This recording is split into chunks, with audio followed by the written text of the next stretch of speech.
How we doing? How we doing? Appreciate y'all coming up close to the stage. There's a really bright glare, so I can't see anyone in any way. So, yeah. So there will be mostly no crowd work. I might just point into the abyss and hope somebody answers me. Because we over here. See, I don't know where there's somebody sitting over here. There's probably no one here. And you guys are all, I don't know. Happy to be here. I'm happy to be here though. I was on a flight a couple weeks ago, and we almost crashed on my flight. I knew it was going to be a bad flight when we started because the person sitting next to me, she was trying to make conversation, and she had asked me, "What do you do?" And I said, "I'm a comic. I do stand-up comedy." And she was like, "Oh my goodness, where are you from? Like, are you a local? And are you on tour?" And I was like, "Yeah, I am a local." And she was like, "Oh, are you just like passing through places?" Like, I'm like, "No, like I'm based here." And she's like, "Are you unemployed?" I was like, and no, like I have a job. Like, she's like, "Okay, so you like get paid for these shows?" I'm like, "Sometimes." She starts pushing buttons. It's a 3-hour flight, and she immediately starts pushing buttons. And I'm like, "Look, like sometimes I get paid." Yeah. She's like, "So, do you normally just go on stage and you just talk?" I'm like, "This is gonna be a long flight." I'm like, "Look, I make people laugh." And she's sitting there, and she's like, "Well, then make me laugh." I'm like, "This will be one of these." I'm like, "Look, all right." I had to tell her, I was like, I was tell her one joke just to keep her quiet. I was like, I said, "Look, what's the difference between Jack Daniels and Amy Winehouse?" She was like, "I don't know." I said, "Jack Daniels comes alive when you add Coke." It's been 10 years, it's time. I think it's time. I was like, "I'm good." She's quiet, she's done. She got up, went to the back of the plane, came back with 3 more women. Tell another one. I was like, "Ma'am, look, I had a dick joke for you, but it would be too long." She didn't even blink. She was like, "That's funny. I had a vagina joke for you, but you never get it." I was like, Never flying frontier again. This is terrible. It was a bad omen. I knew it. It's on this same flight, right after that, the lights went out on my plane, and we did a 50-foot just drop straight down. Like, the woman in front of us, her hair went straight up and then came back down. So I don't know how far you gotta fall for this to happen, but I was like, "Ah!" And the pilot, I'm sure he was new. He was trying to keep us calm. He was probably new, because when we drop, he gets on the mic and he's like, "My bad." I was like, "You're bad? Like, what? Freaking out back here." I'm mad at the pilot now, and I'm mad at her, and just like, all right. So I'm looking around, and I'm panicking, and when we dropped, there was a woman next to us on the next aisle. She was reading Harry Potter. When we dropped, she closed her book, put it in her backpack, and she pulled her Bible out. I was like, "We're gonna die. Like, we are not making it." So I'm panicking. It's getting worse. I'm like, okay, well, like, who's calm on this flight? I'm just looking for somebody who has energy that I can feed off of. I'm like, if this person is calm, then I'll be okay. And I see a guy up in the front. He had headphones on. I'm like, I should have done that. Tune out this person. And he was watching something. I'm like, what is he watching? I wedged my face between the seats to see what he was watching. This man was watching La Bamba. Just, "Richie! We're not making it off of this flight." I'm like, "Give us a chance, man." It's terrifying. We land, and I'm calling people. I'm like, "Almost died on my flight." And they're like, "Don't you live in Albuquerque?" I'm like, "Well, yeah." They're like, "Don't you always almost die?" I'm like, "Yeah." I'm not sure if you guys have seen us on the news, but we're always trending. There's always someone getting shot or something. I used to judge folks whenever that did happen. I'm like, "You're just in the bad neighborhood." And I had a gun pulled on me for the first time this year, and I'm like, "Oh, I'm now a statistic." Like, okay, cool. Like, the guy was like, click, clack, pressed his gun in my chest, and he's like, "I've killed people before." And at that moment, all I thought was, like, I wish I had more weapons pulled on me, because I didn't know how to act. I didn't act like a victim should. You know, like I didn't panic or anything. Like he was like, I'd kill people. Where my mind went was, this man served in Iraq. He's a veteran. Of course he's killed people. That's the only reason why he would do this. Like, we're having an episode. And so he had his gun out, and I had my hand out trying to thank him for his service. I said, we appreciate you. Just, you want me to talk you through this? And he's like, this is loaded. I was like, oh, he's trying to kill me. I called the cops. I'm like, help me, please. The cops did come out, and they do have to ask you, were you afraid you were going to die? I got to tell y'all, I'm not afraid of death. I'm not afraid to die. One fear that I have is dying and not being able to control what's said about me when I'm dead. That's a real fear. I just don't want to like die on my way home tomorrow and this person back here, like, Jamar and I were sleeping together. Just it's just like it's a real fear, and it didn't really like kick up until I watched the Aaron Hernandez documentary on Netflix. You guys see this? Like, it's 3 episodes. If you haven't seen it, it's 3 episodes. Episode 1, football player. Episode 2, father murderer. Episode 3, Aaron was gay. Like, what? Like, you guys wait till he dies to just out him? Like, he's they were interviewing all his lovers in prison. It was like, me and Aaron were a couple. Like, what? Like, what is this? This is terrifying. I would hate for that to happen to me. I'm just saying. So if I don't make it on my way home, please don't let them spread rumors about me just like Jamar was a power bottom. Like, what? A power bottom. I think that's what the term is. I don't know. Is that what the kids are saying nowadays? No idea. Probably. I don't know. I can't keep up. Originally, I am from the Four Corners area. My mom is a Navajo. My dad's black. And when I was telling people, like on my way in, I had checked in for my room, and I'm like, yeah, I'm black and native. And the person there, she was like, you're black and native. I was like, yeah. And she was like, pre-diabetic. I was like, what? Is gonna label me?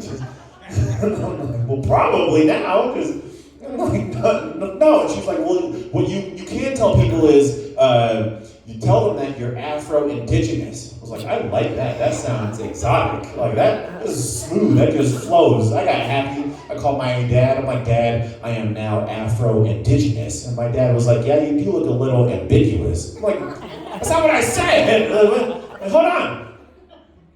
That was hard. But I am half Navajo. One thing that I had learned about Navajos recently is that we, most of us struggle with dairy. We're lactose intolerant. I thought I was the only one dealing with this. I didn't know that it's like a epidemic that is happening. And I'm actually grateful that we're finding this out now and not when we were battling all the settlers in the 1800s, because they would come to our res and they'd probably sprinkle cheese on our cornmeal and we're gonna mess them up with this. Jeez. We're all crouched over the campfire like, what type of sorcery is this? Make it stop! Why is there bubbling? Sorry for that image, you guys. It's not my, like, I do think, like, anytime you tell anybody that you are lactose intolerant, your mind immediately goes to their bowels. Just like cheese. Shit, like it's just like you have problems. I love cheese though. I really love cheese. Like, I love cheese so much. When I travel, I base my ability to afford a restaurant based on their cheese substitute. I was in Dallas, right, and they came over to me and they were like, would you like some of our cashew queso? I was like, you guys have nut cheese? Like, is that what I'm like, yeah, sure, I'll try some. They're like, do you have any nut allergies? I'm like, I have a budget allergy. Like, how much is this cashew queso? It was $15 for a bowl like this. And I was like, I can't do that. And she was like, well, we do have some nut-free queso. I'm like, you mean regular cheese, bitch? Like, this is nut-free queso. Just take that Kraft's single in the back, melt it down, throw it on a chip. I'll be very happy. Dallas is crazy. But being from the reservation, my mom is a very traditional person. And having that, like, just to give you guys like an image of like the type of person that my mom is, like when we were growing up, we were told that we're not supposed to whistle at night. There's like a taboo about this. You can't whistle at night. And I asked my mom why. She said, because the man will come down from the mountains and take you. I was 6. I'm like, I don't want any men taking me. I'm like, so yeah, we're not a very musical family. We never whistled. It's just, but as I got older, I started figuring things out, asking questions. I'm like, I got an aunt, 50, never been married, can't keep a man. I'm like, has she ever tried to whistle at night? There's a man willing to come down. He'll take her. Help him out. Like, he has a car and a house that is already an upgrade. We've seen her exes. One other taboo that we do have is when it comes to the woven basket that you guys have probably seen. And we were told with this woven Navajo basket, not supposed to put it over anybody's head. It's going to stunt their growth, keep them short. And so, yeah, you can't do this. And so my mom is telling me, my cousin, and my brother this. And she's like, don't put it on anyone's head. It's going to keep them short. We all have like the one family member who's not all there mentally, you know what I'm saying? Because my cousin heard this. He's like, keep them short. He grabs the basket and threw it over my brother's dick. Just poof. And he's like, what's going to happen? I was like, I don't know, but don't touch me. Like, you stay over there. He's like, help me, please. I'm like, it's terrifying. Just so y'all know, I have not followed up with him. If you guys are wondering, we can all FaceTime him after the show, though, if you like. But naturally, like with this type of background, I am like a borderline conspiracy theorist. I gotta tell you guys, like I'm not like a flat earther or anything, but like just to tell you guys, like when it comes to the moon landing, I do believe that the moon landing was fake. All right, I think it was fake. And the way that I know that it was fake is because history has always shown us any place white people have landed, they've never left. There's not a Starbucks on the moon, just saying. Just saying. One other theory that I have is when it comes to inflation, the reason why I think inflation is so high is so that men can no longer afford second families. It's getting difficult here. I'm just saying, like I had to let some side babies go recently. I'm like, I'm sorry, I gotta see y'all next presidency. Gas prices are way too high. Like, Daddy, please. I'm like, don't call me that until after the election. I'm out. Yeah, so I blame my parents. It's their fault. And like my folks are like, they're a little different. Like they're getting older, and they're now in their like mid-70s. And like when your parents get like around this age, secrets start coming out.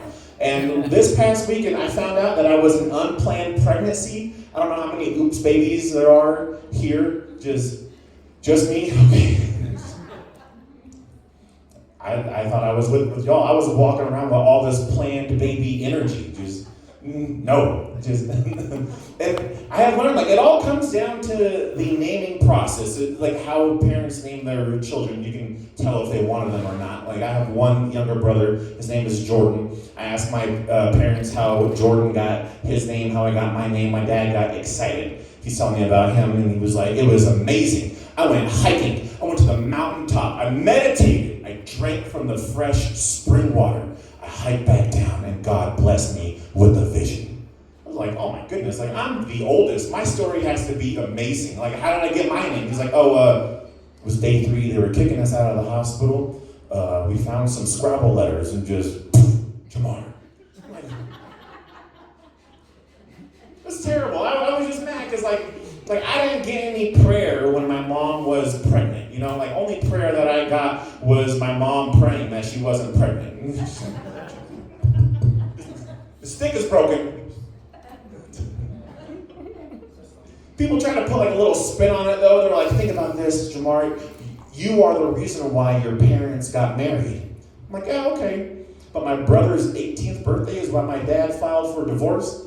Like, we're trying to sing happy birthday to him, and my dad's backing out the front door. He was like, happy birthday to you. Yeah, he was like, I'll see y'all next presidency. I was like, what? We're the side family? That makes sense. That's why all my clothes didn't fit. And I'm like, okay, it's getting the original family's hand-me-downs. That's a whole other type of disrespect.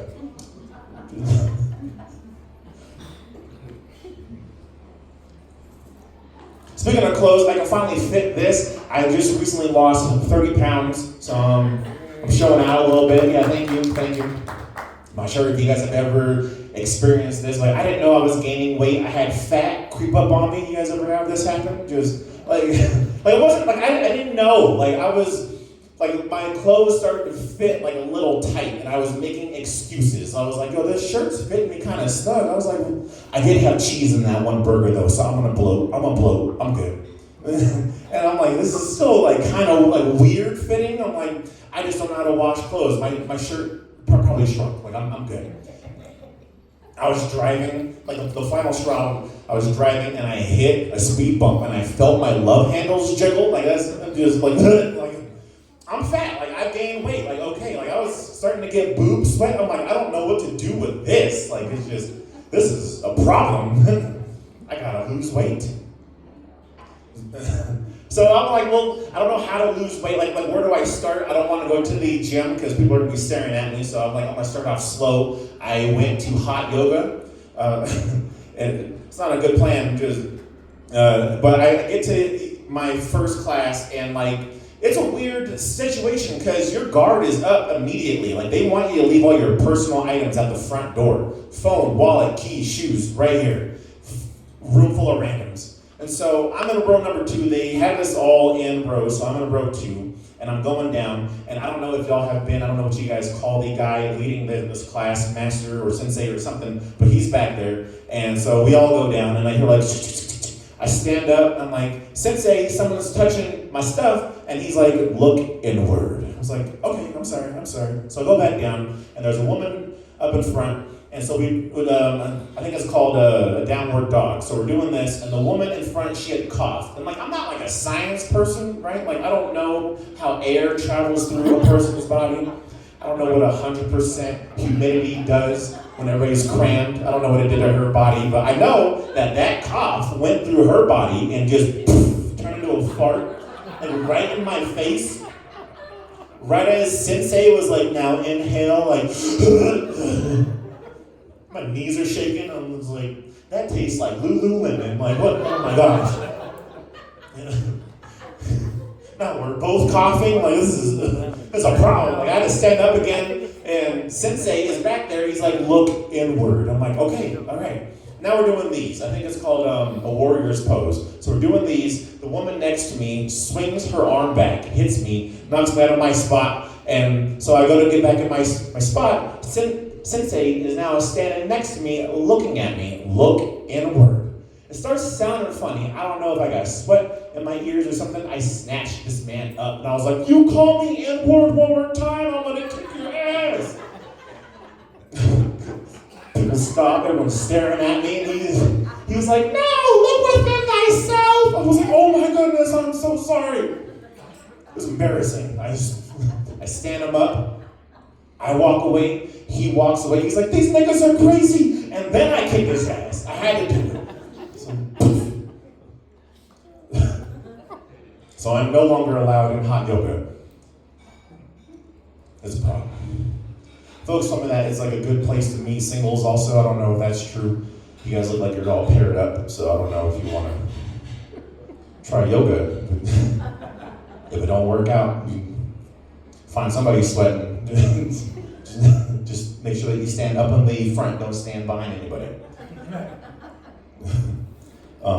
But as I have said, I am from Albuquerque. I gotta tell you guys, like, I didn't choose to live in Albuquerque. I feel like Albuquerque chose me because I got someone pregnant. Now I'm stuck there. Court orders. But I did try to do the right thing. I married her, I took her last name when we got married. And no? Just me again. Okay, no, you guys wouldn't. All right. You know, I was trying to get brownie points, all right? And like, when she divorced her ex-husband, she kept his last name for his military benefits. And I also wanted his military benefits. And I was like, is this? No, it don't work like that. It does not. I found that out the hard way. I was out there on Veterans Day, like, can I eat for free too? They're like, no. Walk around with a grown man's last name now. This is not good. It's not good. So we didn't, you know, we had split. You know, we didn't make it. And like during the child custody battle, my daughter's school broke out with a head lice issue throughout the whole school. And I'm trying to explain to my daughter, sometimes you have to shave the person bald to fix this head lice issue. And she's freaking out. And she's like, Daddy, Mommy's boyfriend is bald. It's like, Mommy's boyfriend has head lice. Tell the lawyer.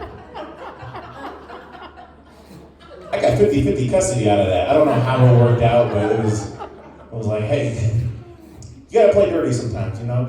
But it was just like really tense during this whole time, because like when we were breaking up and like we're splitting up assets, like she was trying to get me for child support. And I made sure she made more than I did. She didn't get any child support. She definitely made more, because like my job would I think that my job was in on it, because they would come to me, they're like, Jamar, we have a great opportunity for you. We have a manager spot that did just open up.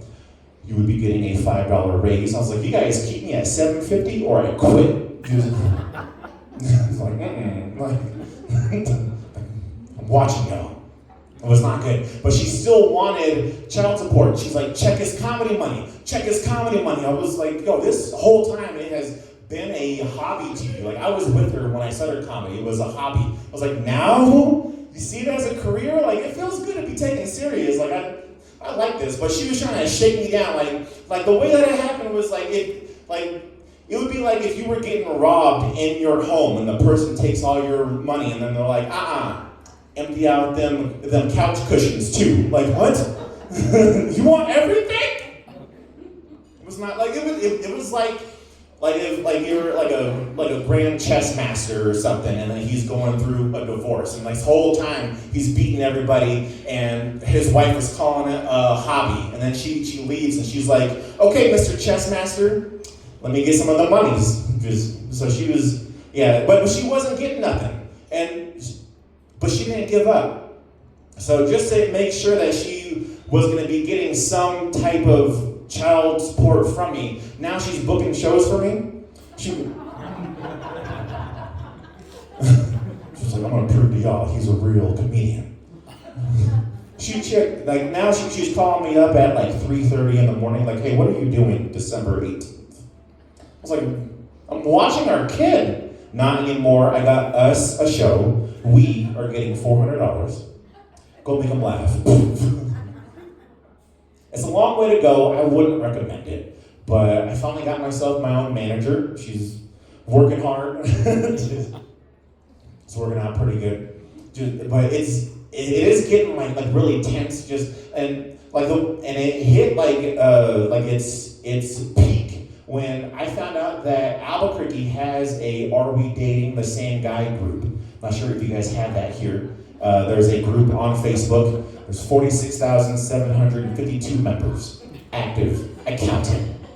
And so my picture gets posted, and it's a T or red flag. Somebody posted my picture, my ex-wife comments, first comment. She said, no one sleep with this man. I'm like, yo! Second comment, she follows up, this man has undiagnosed sleep apnea. I was like, damn, like, it's not threatening everybody's sleep. Like, that's a HIPAA violation. First of all, you just can't be putting all my medical history out there. She puts it up, and then after her was like 3 or 4 of my other exes who was like, it's true. I'm like, all I saw was a bunch of women who never bothered rolling me over on my side when I was dying 60 times a night. I'm like, you just let this happen? Like, you all knew, and I'm over here like, yeah. And I'm like, We'll see what happens. 1, 2, 3. But out of 46,000 group members, this post got 12 likes. I'm like, I think I'm safe. No one saw. So I get back on Tinder.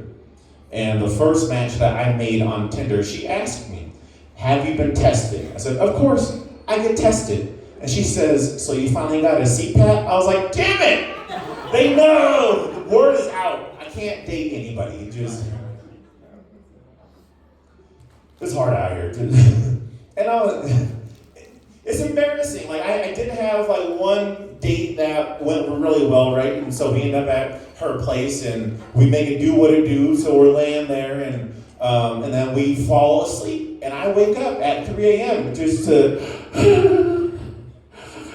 I'm like, she went through my phone. She probably saw some text messages, and she just keeps crying. And finally, I'm like, you alright? She turns over. She's like, did you know you stopped breathing? I was like, well, it's not bad though, right? She's like, we're at 38. I'm like, you're counting? You have tally marks? I'm like, we can shake it off, we're gonna go back to bed. She was like, you got to go. She kicked me out, a walk of shame, out of her front door. I'm still trying to play it off. I was like, hey, I'm gonna call you though. She's like, call a doctor. I was like, oh, all right. You guys ever had like a booty call, like second guess all your life choices for you? I'm like, yeah, you know what? I should be getting healthy. I'm gonna get healthier. I'm gonna run. I'm gonna eat better. I swear. It was not good. One last thing that happened during my, the whole child custody thing is, one fight that I never thought I would have to get into is fighting for my daughter's ability to believe in Santa Claus. Her mom is anti-Santa. I'm like, and I'm like trying to keep Santa in my home. Like I've never fought so hard for a white man in my life. I was advocating for him. I was fighting for Santa like he was OJ. I'm just like, you don't know him like I know him, okay? Check his stats. He's a good person. It was not good.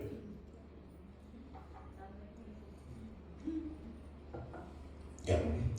So I'm still in Albuquerque, and I always tell people, like, people are asking, like, what is really keeping you in Albuquerque? And I gotta tell you guys, the food is really good in Albuquerque. If you guys have not been, I suggest that you do go. Food is great in Albuquerque. The food is so good in Albuquerque. People get killed in front of restaurants, and we all still eat there. That's how I grade it. We are stepping on our bodies to get to tacos. It's amazing. I used to judge people for still doing this also, and like I watched a man get stabbed at my favorite taco truck, just like, and then the guy takes off and the guy falls out, and I was next, and he's just there, I'm like, hey, I've seen CSI, stab and drag, get him out the way. He's holding us up. And I'm like, well, what do you do? And he's like, I'm like, I stepped over him. I was like, the taco truck guy is starting to close his window. I was like, can I get a number 7? Green on the side, please. So I'm trying to do this. I'm trying to get my order in. And he's, I'm like, don't look at him. Rule number 1, don't be a hero. Mind your business. So I'm trying to do this. And he's starting to like tug on my pant leg. And I'm over here like,